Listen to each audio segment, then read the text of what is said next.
ব্যর্থতার গল্প কতজন শোনে? সফলতা যখন আসে সেই গল্প সবাই শুনতে চায়। যেটা বলার জন্য আমি আজকে আপনাদের সামনে আসলাম।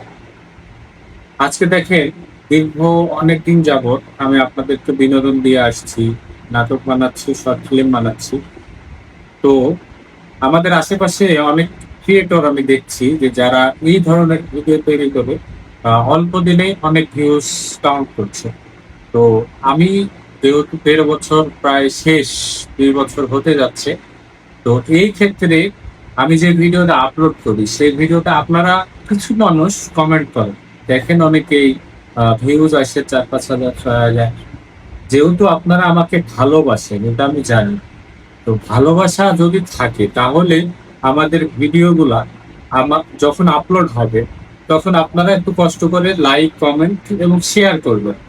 শেয়ার যদিও না পারেন, বেশি বেশি করে কমেন্ট করবেন। আসলে দেখেন, আমরা একটা একটা ভিডিও একটা ভিডিও কিন্তু অল্প কষ্টতে তৈরি হয় না। আমি ক্যামেরার সামনে আসলাম, দু একটা কথা বললাম, হয়ে গেল। বিষয়টা কিন্তু এমন না।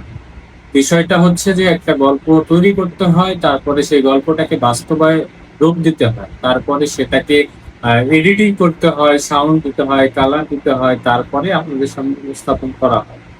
এখন যেহেতু আপনার সামনে আমার ভিডিওটা যাচ্ছে, আপনি কমেন্ট করছেন, আপনি লাইক দিচ্ছেন, আমি কিন্তু দেখতে পাচ্ছি যে আপনি কে আমার ভিডিও দেখছে এবং কেউ দেখছেন।